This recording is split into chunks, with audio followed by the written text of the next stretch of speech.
As someone who's been gaming since dial-up, it's insane I never played Sonic Unleashed. When Sonic Unleashed dropped in 2008, it kind of flew under the radar. You didn't see it plastered on every wall or hyped like the next big thing. It was one of those games you'd only hear about from that one kid who somehow had every console. Most people didn't even know what it was, but the few who did swore it was special. I just wasn't one of them. It wasn't Sonic that threw me off, it was that Werehog form. Watching the fastest thing alive suddenly turn into a swole, furry night monster? My brain couldn't process that, so I skipped it. But now, things are very different. Today, I spend most of my time exploring things that I missed out during my prime gaming years. So here I am, finally giving Sonic Unleashed a real shot, but this time, I want to experience it the pure way. No walkthroughs, no tutorials, no shortcuts, just me, my controller, and chat. For many, this game brings back childhood memories. For me, it feels like opening a time capsule I never got to touch. Don't you think it would be amazing to feel that magic for the first time? Yeah, buddy. Without delaying any longer, let's jump in and see what Sonic Unleashed has in store for me. And maybe, just maybe, we'll make some new memories along the way. When I entered the game, I was just amazed by the cinematic opening the game had. Man, I almost felt like watching a space sci-fi cartoon I grew up with. The camera was panning across breathtaking sights of the Sonic world, but suddenly Eggman appeared. And trust me, this guy wasn't sorry at all. He had everything figured out. He had a master plan, perfectly timed, tricking Super Sonic like it was child's play. One moment, everything seemed perfectly fine. The very next, the entire world was tearing itself apart. A full-blown world-ending disaster, and somehow I was the one chosen to fix it. I had to embark on a mission to literally save the planet. Something I've never even come close to experiencing in my real life. Now the real gameplay starts, and I saw the chip. At first glance, he looked like just another comic relief character. Small, quirky, funny, and kinda goofy. At first, I didn't think much of him, but every little quip, every tiny gesture, I started feeling responsible for him, like he wasn't just a sidekick. He was my partner in this chaos. Step by step, mission after mission, Chip slowly turned into my right hand. Just like the kind of character you don't expect to care about, until one day, you realize you can't imagine the story without him. After watching that dramatic little exchange between Chip and Sonic, the game wasted no time throwing me straight into my first real test, the speed stage. Let me tell you, I wasn't ready for this one. The moment Sonic bolted forward, it was like strapping myself into a roller coaster with no seatbelt. Everything was coming so speedy, and I was stumbling like a blind bull crashing into traps again and again. I could feel my heart pounding, frustration bubbling up every time I tripped. Yet each hint guiding me felt like the game itself was rooting for me, almost like a helping hand, pulling me back on track and pushing me forward. Just when I thought Sonic was only about running as fast as possible, the game completely flipped the script. Out of nowhere, some hidden RPG elements started popping up that made me feel immense excitement. I couldn't help but grin uncontrollably, feeling that pure joy of discovery. Upgrades, progression, a sense of growth. For the first time, Sonic didn't feel like a pick up and run game. It felt like being on a bigger adventure compiled with layers, choices, and real depth. And then night fell. Everything changed. Suddenly Sonic transformed. Claws, fur, a whole different silhouette. The Werehog. I honestly didn't know whether to laugh, scream, or just sit there in shock. So I just leaned back and enjoyed the drama unfolding before my eyes. But once I got my hands on his abilities, man, I was hooked. Stretchy arms smashing enemies, heavy punches sending waves through the ground. It was like Sonic had been thrown into a completely different genre, unexpectedly, but honestly, pretty damn cool. Things escalated even further when I finally rescued Professor Pickle. That's when the story really started pulling me in. The Gaia manuscripts, the Chaos Emeralds, a mission to heal the planet piece by piece. I felt a strange responsibility settle in. It wasn't just about beating levels anymore, but was about protecting this world, guiding it back to safety, and somehow I cared more than I expected. Suddenly, every stage felt bigger. Every victory felt more important. Of course, Eggman wasn't going to sit back and watch. He was out there threatening people, spreading chaos, making it crystal clear that sooner or later, I'd have to face him head on. And soon, I got the taste of my first boss battle. Trust me, guys, it was pure adrenaline. It all started when Eggman showed up, challenging me and slipped into his massive machine. The fight kicked off and suddenly I was chasing him down, dodging his tricks and smacking him around every chance I got. Just when I thought I had him, the guy started unleashing fireballs from his machine, turning the whole fight into chaos. My hands shook on the controller, adrenaline pumping through me. Every dodge and strike mattered, and I couldn't help but feel the tension, as if the fate of the world really was in my grasp. My heart was racing, and the fight kept growing more intense. Blow after blow, dodge after dodge, until finally, after this roller coaster of a fight, I pulled it off. And yeah, it was a grand victory. Believe it or not, it was an absolute blast dealing with my first boss fight. But when it ended, I couldn't help but think, all right, Sonic, when's the real challenge coming? Soon after, I unlocked the first Temple of Gaia. Watching the Chaos Emerald recharge, seeing an entire continent stitch itself back together felt magical. When the camera panned across ruined pieces of Earth, slowly joining to form a complete Earth, I felt a strange mix of awe and responsibility, like somehow this world's fate was in my hands. Every piece snapping back together made me feel proud, like I was actually helping to heal it. I was just amazed. At that moment, I couldn't help but celebrate. High fives all around. Good vibes everywhere. For a moment, it felt like the world was truly healing, but reality hit quick. There were still 6 more emeralds to go.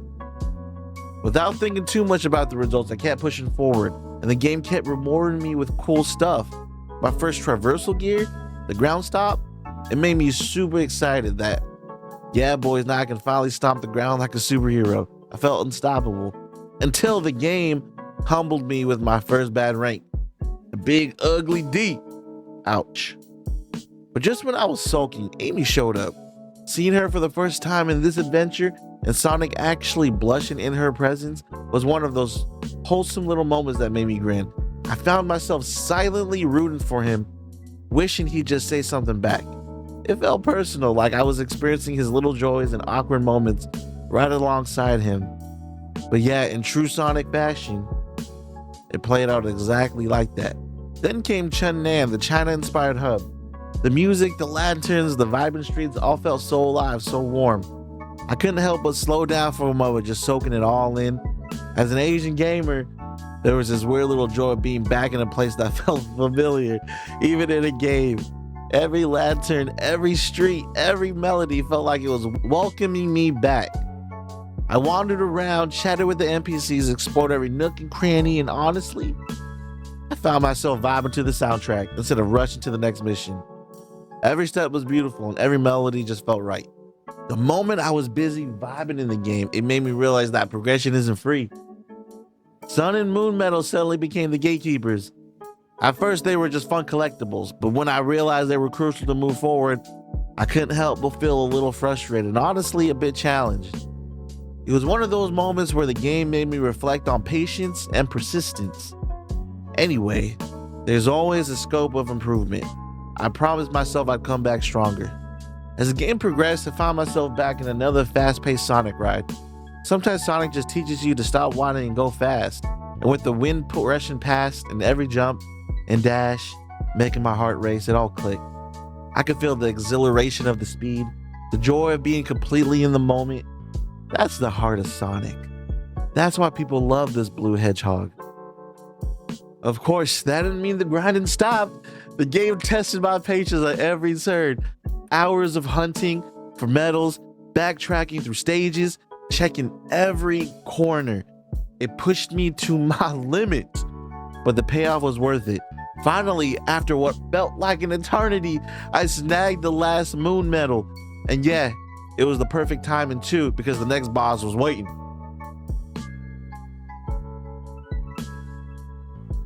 Now I face off against the Phoenix, my first real test. Honestly, I couldn't keep up at first. I tried using my usual combos, throwing attacks from afar, but the Phoenix's fiery mouth kept wiping me out.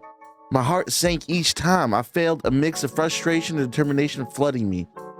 Then I switched to close combat, striking with my claws, dodging and hiding whenever it launched its attacks.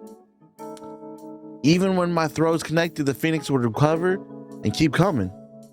Slowly, I realized this wasn't going to be easy. Chasing it through the arena, dodging fire, striking when I could, it just felt chaotic. But between this cat and rat fight, Phoenix's attacks actually drained my own health, shrinking Sonic down to nothing. But finally, after this roller coaster of a battle, I pulled it off. Victory was sweet until the game slapped me with a rank C, and let me tell you, I don't mess with C's, man. By the time I had purified 2 Chaos Emeralds, I felt a small but satisfying sense of accomplishment. 2 down, 5 more to go. A checkpoint in my journey, and yet I knew there was a long road ahead. The thrill of seeing progress was undeniable. Then came a funny moment fueled with praise and overconfidence. I was joking in chat about nailing an S rank during this mission, feeling unstoppable, but suddenly I died, making me feel a little embarrassed in front of my viewers. Classic Sonic move, right? But even after dying multiple times, that sense of pride mixed with humility never left me. And yes, eventually I did snag that S rank on the Werehog stage, a hard-earned victory that made me laugh at myself.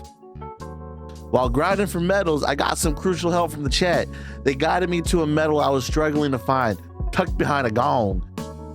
It was a small victory, but it reminded me that sometimes, even in a solo adventure, a little guidance can make all the difference. By this time, I'd gathered a good experience in the game and was playing finer. Then came the flood of fun challenges. Chat started giving me odd tasks like don't drown, adding a fun little twist to my medal hunt. Trust me, it was a really wholesome moment while enjoying the game with my viewers. After grinding for some more time, I unlocked new Werehog abilities, and believe me, it felt like a total game changer. The Were Clap ability was just like an absolute joy. I spent a few minutes just experimenting, swinging my arms, smashing objects, and seeing how it interacted with everything around me. It was strangely satisfying, like discovering a brand new toy as a kid. Each strike, each stomp, each slam brought a tiny thrill. After carefully exploring every corner and testing it in different spots, I finally found the last medal. I needed to unlock another Temple of Gaia.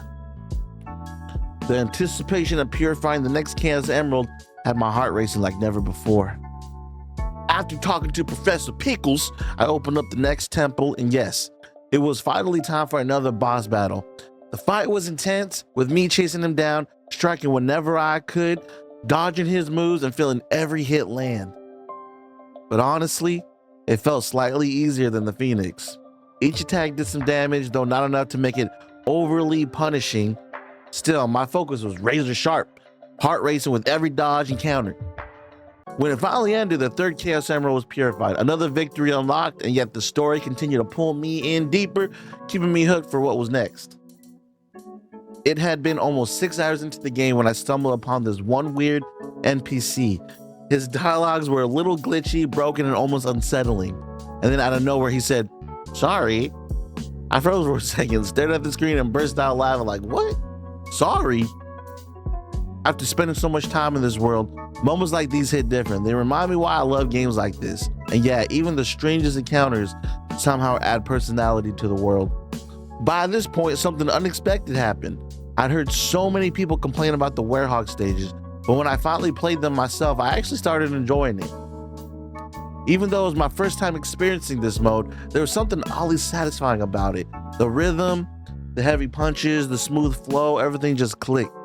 Watching Sonic tear through enemies with ease, crossing hurdles like a pro, it all felt strangely comforting. Honestly, it turned out to be one of the most refreshing parts of my journey. After refreshing myself with the amazing Werehog stage, I moved to the next boss battle. Trust me, this one was a true test of patience and skill and was not going to be easy. The fight against the dragon boss wasn't just intense, it was a full-on puzzle wrapped in chaos. Every time I stopped to aim or go for a clean hit, the dragon unleashed its icy breath, freezing me in place.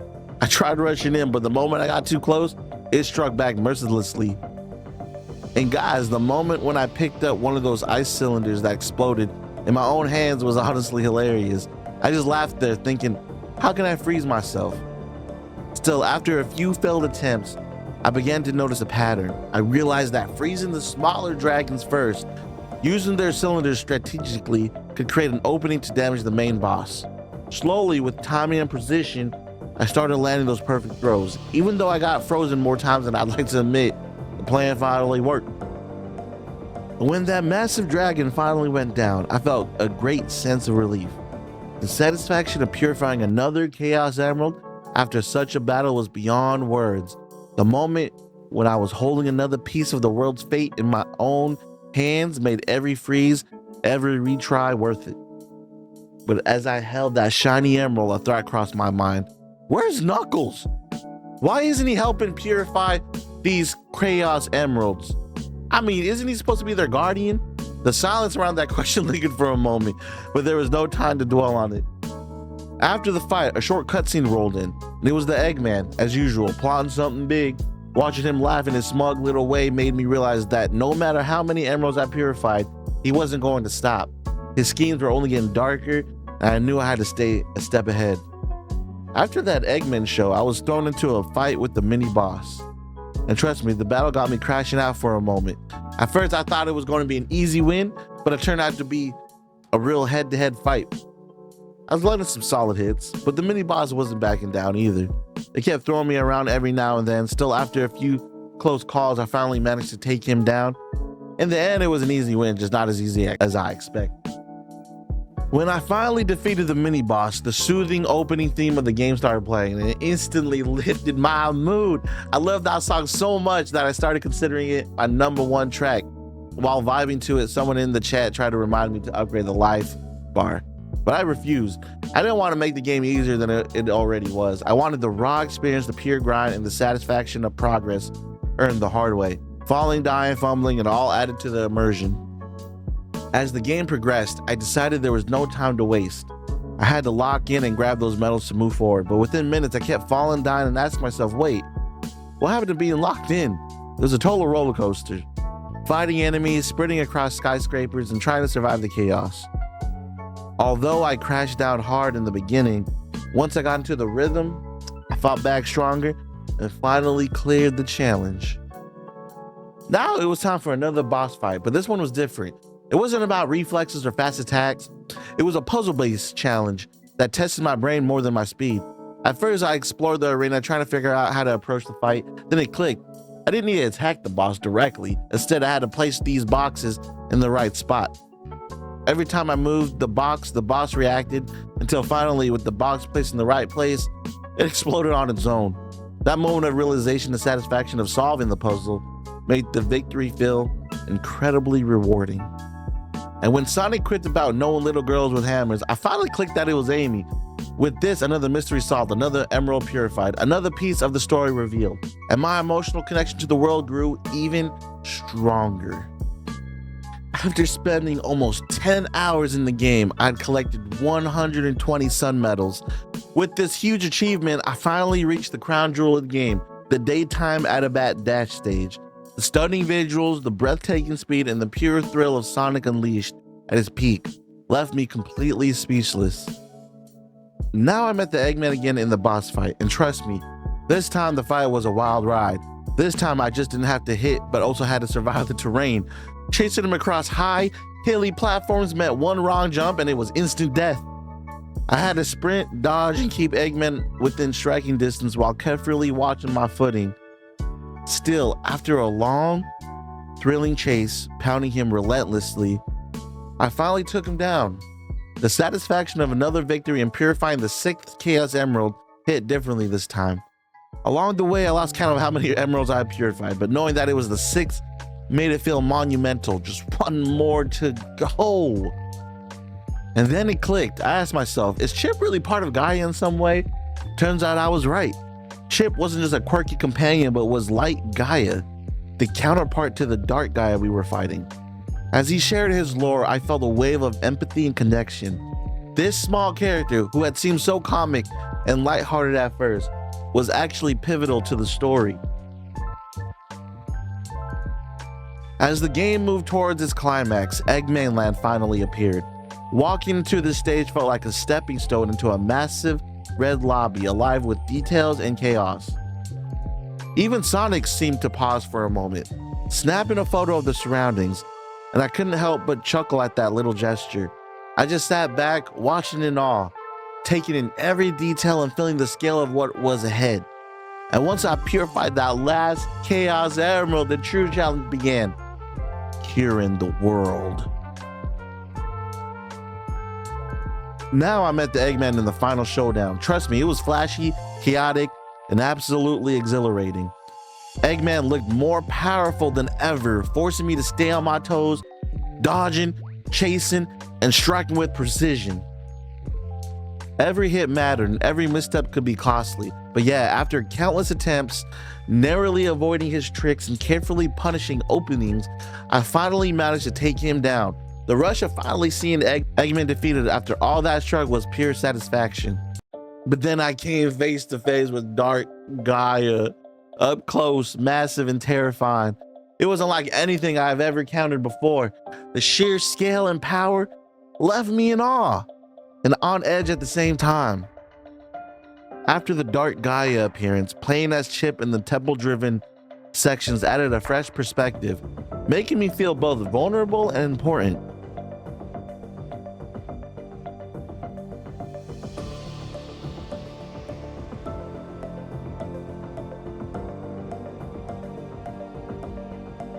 Each strike, each dodge, each puzzle solved felt like a tiny victory against an overwhelming force.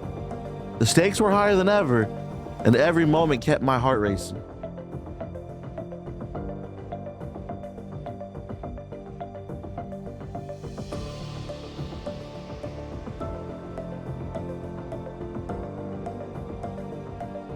Finally, the moment arrived. I landed the finishing hit on Dark Gaia, and for a second, I just froze, staring at the screen. Did we really win? Could it be over? The world felt like it was holding its breath with me. And then, yes, the earth was saved. Relief washed over me like a tidal wave. But the excitement didn't stop there. Sonic went full supersonic mode, and I followed suit, feeling that pure adrenaline surge.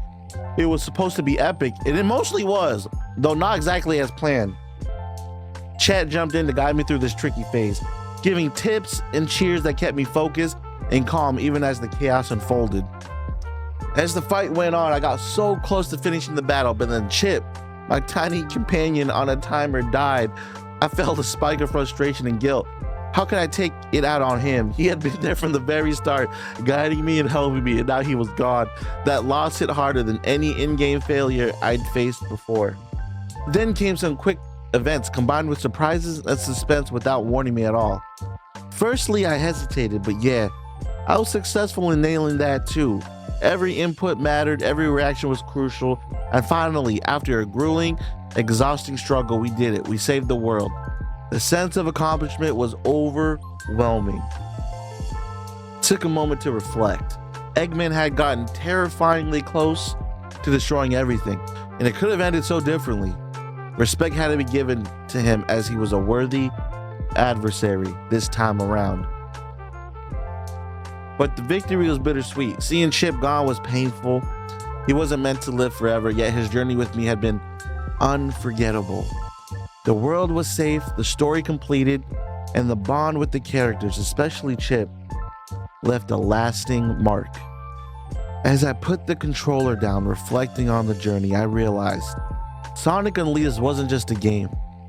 It was chaotic, magical, frustrating, exhilarating story of growth, perseverance, friendship, and sacrifice.